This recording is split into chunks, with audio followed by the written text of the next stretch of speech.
This past weekend, federal agents conducted large-scale workplace raids in and around Los Angeles. Those raids continue as I speak. California is no stranger to immigration enforcement, but instead of focusing on undocumented immigrants with serious criminal records and people with final deportation orders, a strategy both parties have long supported, this administration is pushing mass deportations, indiscriminately targeting hardworking immigrant families, regardless of their roots or risk. In response, everyday Angelenos came out to exercise their constitutional right to free speech and assembly, to protest their government's actions.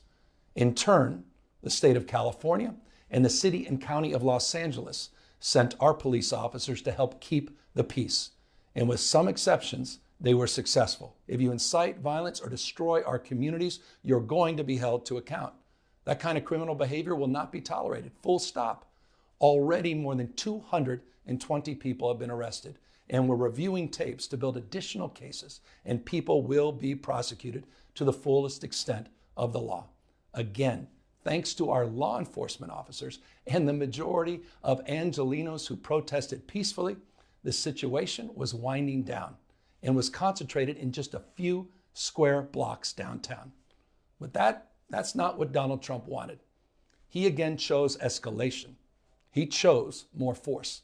He chose theatrics over public safety. Donald Trump, without consulting California law enforcement leaders, commandeered 2,000 of our state's National Guard members to deploy on our streets, illegally and for no reason.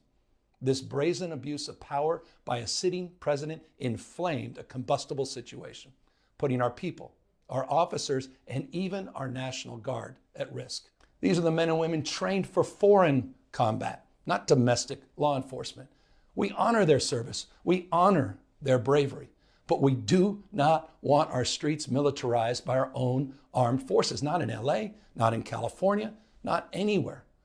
Trump is pulling a military dragnet all across Los Angeles, well beyond his stated intent to just go after violent and serious criminals. His agents are arresting dishwashers, gardeners, day laborers, and seamstresses.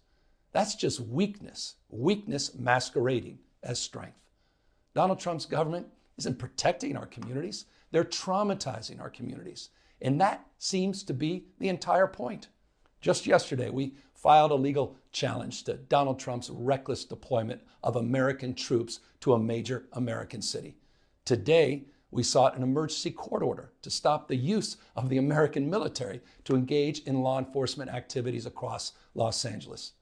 If some of us could be snatched off the streets without a warrant, based only on suspicion or skin color, then none of us are safe. We all know this Saturday, he's ordering our American heroes, the United States military, and forcing them to put on a vulgar display to celebrate his birthday, just as other failed dictators have done in the past. California may be first, but it clearly will not end here. Other states are next. Democracy is next.